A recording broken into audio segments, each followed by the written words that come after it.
Parlons Cheval, le podcast de l'Institut français du cheval et de l'équitation.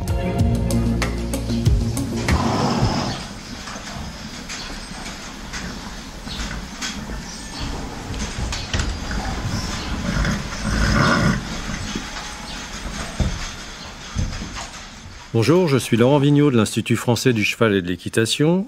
Aujourd'hui, je reçois Anne-Lise Pépin. Bonjour Anne-Lise. Bonjour Laurent. Alors Anne-Lise, tu es ingénieure de projet de développement en économie à l'IFCE et aujourd'hui tu nous parles des surfaces agricoles valorisées par les chevaux. Je crois que vous avez mené une étude avec l'Observatoire sur ce sujet. Comment est venue cette étude ? Cette étude, elle est venue parce qu'on n'avait pas d'informations précises sur la surface occupée par la filière équine en France. Et puis face à une augmentation du cheptel d'équidés inactifs, une évolution des modes d'hébergement des chevaux, le changement climatique, la concurrence sur l'accès au foncier et la diminution des agriculteurs traditionnels, il a semblé indispensable de connaître la superficie valorisée par les équidés en France. Du coup, c'est une étude qui a été commandée par le comité filière. Et donc, on a mené cette étude pour connaître la superficie valorisée par les équidés en France. Comment est-ce que cette superficie, elle était valorisée et quels seraient les besoins de demain à horizon plutôt 2037. Et elle a été menée par l'Observatoire, comment on dit, économique ? C'est l'Observatoire économique et social du cheval de l'IFCE. C'est un service qui produit des statistiques pour la filière équine et elle a été menée en 2023 et 2024. Alors, comment a-t-on procédé pour mener cette étude ? Alors en fait, bien connaître la surface agricole valorisée par les équidés en France, ça passe par bien connaître les détenteurs d'équidés. Et par détenteurs d'équidés, on entend ceux qui détiennent des équidés chez eux. Et un même détenteur peut avoir plusieurs lieux de détention. Et nous, on a pris en compte les détenteurs particuliers et les professionnels. Et pour ça, on s'est basé sur l'enregistrement des lieux de détention qui est obligatoire depuis 2010 et qui est enregistré dans la base CIR, qui est le système d'identification relatif aux équidés. La base de l'IFCE. La base de l'IFCE, voilà. Et pour cela, on a mené 41 entretiens qualitatifs semi-directifs auprès de détenteurs choisis aléatoirement dans cette base de données. Ensuite, on a mené une vingtaine d'entretiens auprès d'experts thématiques et régionaux.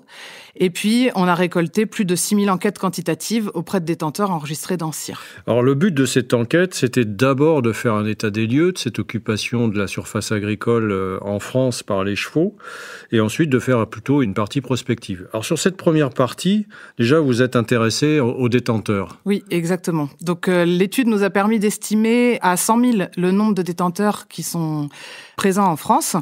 Parmi ces 100 000 détenteurs, on a un tiers de professionnels et 2 tiers de particuliers. Donc, ce qu'on a constaté globalement, c'est que le tiers de professionnels, en fait, il va valoriser les 2 tiers de la surface qui est valorisée par les chevaux en France, alors qu'il détient les 3/4 des équidés. En gros, 100 000 détenteurs pour un peu plus d'1 million d'équidés, ça fait une moyenne de 10 équidés par détenteur, c'est ça ? Oui, voilà, en moyenne, c'est ça. Alors, il y a les surfaces qui sont occupées directement par les détenteurs, mais il y a aussi des surfaces qui sont valorisées à côté, qui vont servir à l'alimentation des équidés. Exactement. Ces surfaces-là qui sont valorisées, c'est surtout des prairies permanentes. Et en fait, une prairie permanente, ça correspond à une surface sur laquelle la production d'herbe prédomine depuis plus de 5 ans.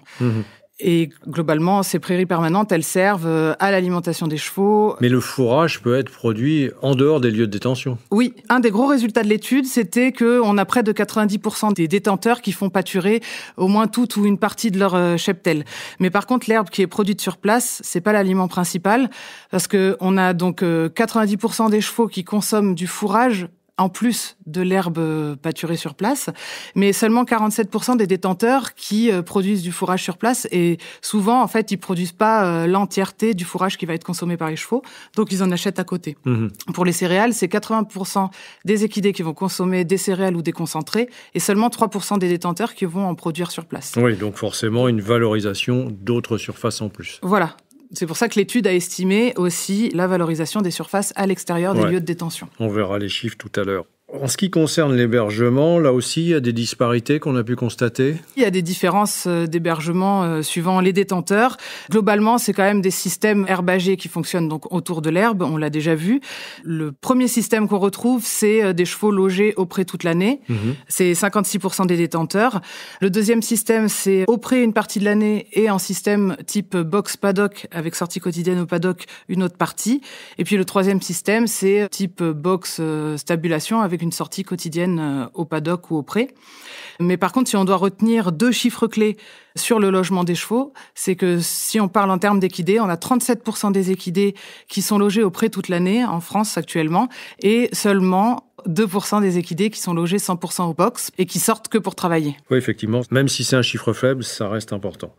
Parmi ces détenteurs, vous avez pu, je crois, finalement dégager 7 profils ? Oui, on a eu toutes les informations qui sont sorties dans l'étude et ça nous a permis de dégager 7 profils, 4 profils de professionnels et 3 profils de particuliers qui se distinguent pour les professionnels selon leur activité et leur localisation. Et puis pour les particuliers, c'est plutôt selon leur localisation. Alors il y a quoi ? Il y a les éleveurs ? Le premier profil, c'est 10% des détenteurs, c'est les éleveurs. Alors eux, leur activité équine, c'est uniquement l'élevage. Ils ont parfois une autre activité agricole sur l'exploitation. Eux, au niveau de la gestion de leurs prairies, ils vont gérer la pousse de l'herbe, ils vont entretenir les prairies avec soit de la mécanisation ou l'apport d'intrants, etc. Et leurs équidés, globalement, sont logés auprès toute ou au moins une partie de l'année. Et puis, on les retrouve surtout en milieu rural, ces éleveurs. Et ils vont avoir en moyenne 24 hectares pour 20 équidés. Alors, avec un chargement qui est assez faible, ouais. La deuxième catégorie, on appelle ça les spécialisés cheval, optimisateurs d'espace. Oui, alors on les a appelés comme ça parce qu'en fait, c'est 11% des détenteurs, ce sont des professionnels qui ont des activités diverses, soit de sport loisirs ou de tourisme ou même de course, mais toujours une activité d'élevage à côté, qui est plus réduite que les éleveurs. Alors eux, ils gèrent la pousse de l'herbe avec l'apport d'intrants. Ils ont parfois un entretien mécanisé. Ils produisent aussi une partie de l'alimentation et des besoins en fourrage sur place. Et puis, les équidés ont des logements plus variés. On retrouve là plus de chevaux en box, par exemple. Et on les retrouve aussi en zone rurale ou périurbaine. Et puis, ils valorisent donc 27 hectares en moyenne pour 33 équidés. Alors, tu parlais des zones périurbaines. Il y a aussi les établissements équestres en zone périurbaine. Voilà, il y a les établissements équestres périurbains. C'est 13% des détenteurs.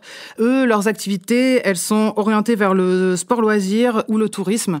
Alors, eux, ils ont des surfaces, mais par contre, ils optimisent pas la pousse de l'herbe sur place. Ils entretiennent pas vraiment leur terrain. Et puis, ils achètent presque l'entièreté de l'alimentation de leur cheptel. Et puis, comme on l'a dit, ils sont situés en zone périurbaine. Et puis alors, il y a encore une dernière catégorie parmi les professionnels, il y a ceux qui sont totalement hors sol. Ça veut dire quoi ? Ils n'ont pas de foncier ? Non, alors il y a 0,5% des détenteurs qui sont totalement hors sol, où les équidés sont logés donc au box toute l'année, et ils ont, pas de surface, donc ils achètent toute l'alimentation, la totalité, et puis on les retrouve en milieu extra-urbain. Et ils ont des activités plutôt de sport loisir ou de course. Alors maintenant, on passe aux 3 catégories de particuliers, de non-professionnels. Il y a ce que tu as appelé les particuliers résidentiels. Oui, les particuliers résidentiels, c'est quand même 29% des détenteurs d'équidés. Ils ont 3,5 hectares en moyenne pour 4 équidés. Ils sont logés plutôt en zone périurbaine, voire urbaine. Et en fait, les équidés sont au pré majoritairement, mais il n'y a aucun entretien qui est fait des prairies. Et l'herbe est pas du tout l'alimentation principale. Ils achètent aussi la totalité de l'alimentation du troupeau. Oui, l'espace agricole devient juste un espace pour sortir les chevaux, quoi. Voilà, exactement.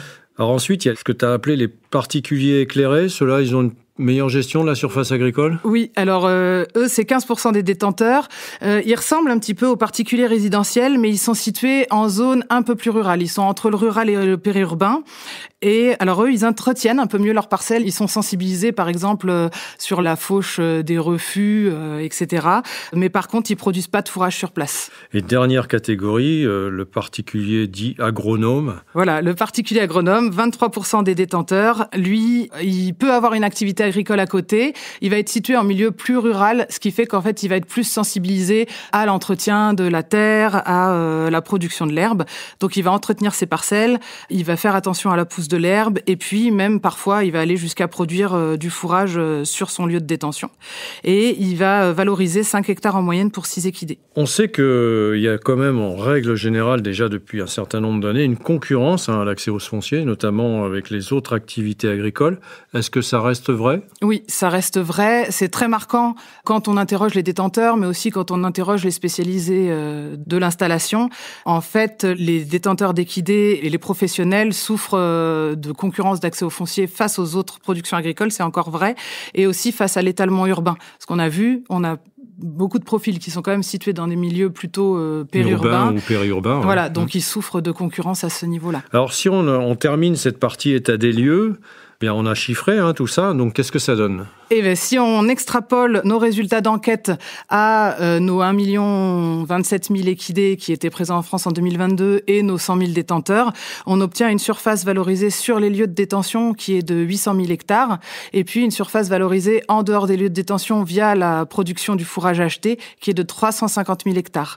Donc en tout, ça nous fait 1 150 000 hectares, ce qui nous fait en fait 4% de la surface agricole utilisée, qui est la surface agricole française, et puis 13% de la surface toujours en herbe.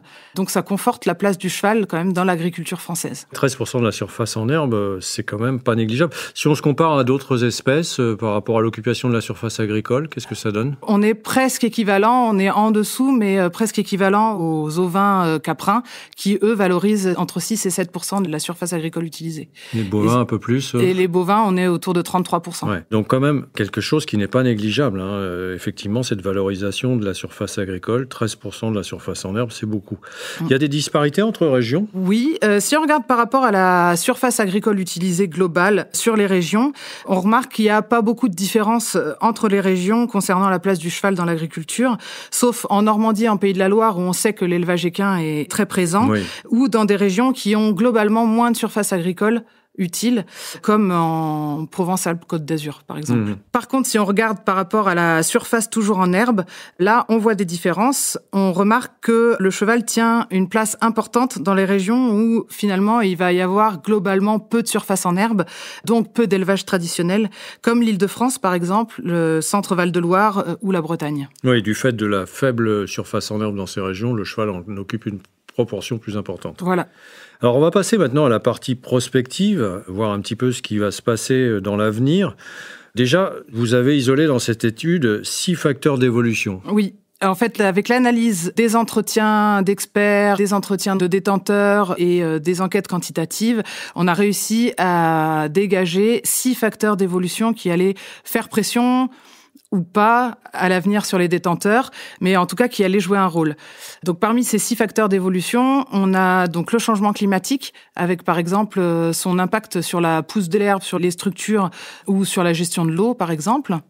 Ensuite, on a la diminution du nombre d'agriculteurs qui peut-être va être une opportunité dans le sens où ça va dégager des surfaces pour la filière équine, mais peut-être une contrainte dans le sens où il y aura moins d'entraide, par exemple. Oui, on a vu que ça pouvait être un problème. Ouais. Ça pourrait être un problème.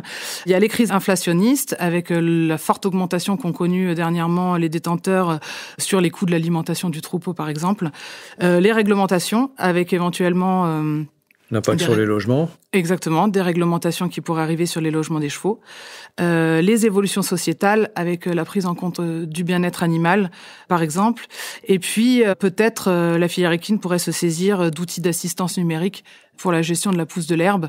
Donc ça a été un facteur qui a été pris en compte aussi. Alors ces facteurs, ils vous ont permis de déterminer des hypothèses prospectives ? Exactement. Donc on a fait des hypothèses prospectives et c'est en regroupant ces hypothèses prospectives qu'on a dégagé 3 scénarios. 3 scénarios pour l'horizon 2037. Voilà, exactement. Alors, quels sont ces scénarios ? Quel est le premier scénario ? Alors déjà, en fait, ces scénarios, ils se basent sur l'évolution du cheptel qu'on a estimé.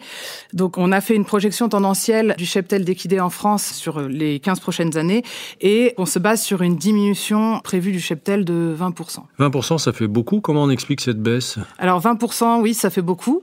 En fait, c'est dû à la baisse de production de ces 10 dernières années qui, effectivement, touche pas tous les segments de la même façon.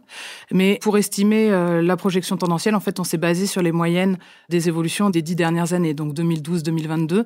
Mais il y a la production, mais il y a aussi une baisse des chevaux importés. Puis il y a d'autres hypothèses qui ont été mises là-dedans. Oui, on rappelle qu'il y a des segments différents entre le monde des courses, le monde du sport et du loisir, oui, où les évolutions peuvent être différentes.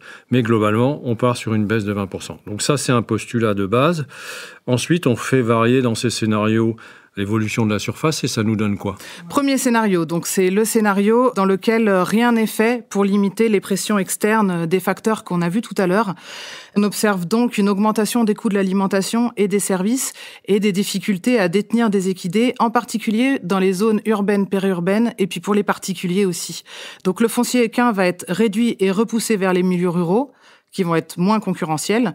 Et les loisirs équestres vont être de moins en moins profitables pour les professionnels. Et donc, on va avoir une modification des services. Ce scénario-là, donc c'est un petit peu notre scénario catastrophe. C'est un scénario dans lequel on va aboutir à une diminution donc de 14% de la surface valorisée et donc 690 000 hectares. Ouais, 690 000. On rappelle qu'on partait de 800 000. Hein. Voilà, exactement. Situation initiale, 800 000 hectares en 2022. Situation finale, là, 690 000. Donc, diminution de 14% de la surface.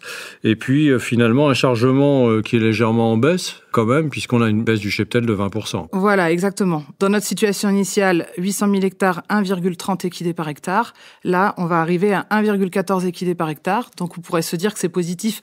Mais en fait, cette diminution de chargement, elle est due à une disparition des structures que l'on connaît actuellement qui vont être les moins autonomes. Et là, on le voit dans ce scénario-là, en fait, vraiment, les chevaux vont être réduits au milieu rural. Scénario 2. Le scénario 2, donc c'est un scénario dans lequel on a trouvé des solutions pour limiter un petit peu les pressions externes qui s'exercent sur les détenteurs, mais plutôt à des échelles locales, comme par exemple des politiques publiques locales qui vont valoriser l'usage des équidés ou de leurs services indirects, comme pour l'entretien de prairies du domaine public, par exemple, ou alors un accès facilité au foncier pour les équidés en concurrence à de l'artificialisation des terres.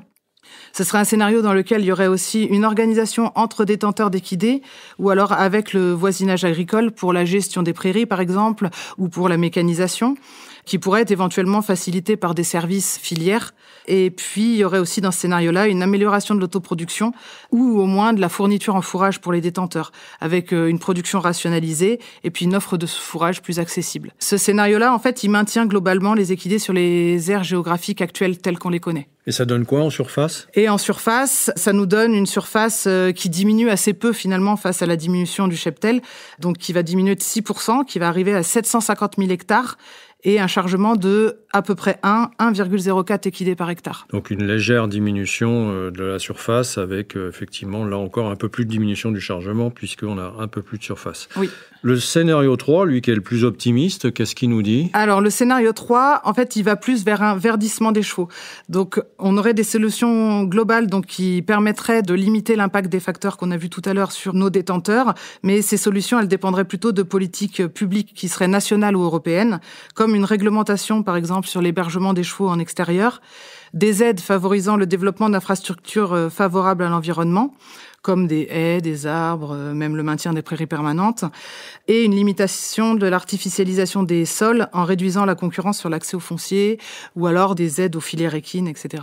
Alors, en fait, ce verdissement, il s'accompagne d'une hausse, entre guillemets, des surfaces disponibles, enfin, en tout cas, d'une baisse moins importante, et limiterait la pression sur le fourrage aussi. Mais par contre, il s'oriente vers une ruralisation également des équidés. Oui, dans les deux cas, quand même, de ces deux derniers scénarios, on va vers la ruralisation. Alors, le scénario 2, il maintient sur les aires actuelles et celui-là, la ruralisation. En fait, c'est deux scénarios différents. Donc, celui-là, on obtiendrait une baisse seulement de 1%, donc 790 000 hectares. Et c'est deux scénarios différents, mais qui arrivent à un chargement qui est autour de 1. Et finalement, si on arrivait à tendre vers un de ces deux scénarios, ça conforterait la place du cheval et des détenteurs, parce qu'on aurait un équidé par hectare. Enfin, dans le meilleur des cas, on est juste à peine au petit maintien de la surface actuelle. Hein. Oui. On arrive à la fin de notre échange.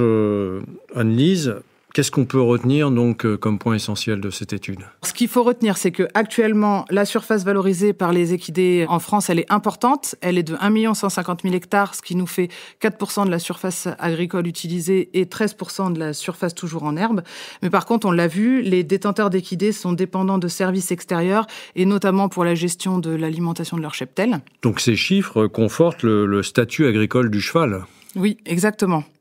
Et ce qu'il faut retenir pour la prospective pour d'ici 15 ans, c'est qu'on va avoir une baisse du cheptel, une baisse des surfaces disponibles et les détenteurs, face à toutes les pressions extérieures, ils vont devoir forcément adapter leur fonctionnement, leurs activités et puis se reconnecter au foncier. Et pour ça, donc le comité de pilotage de l'étude a dégagé donc 3 leviers d'action prioritaires.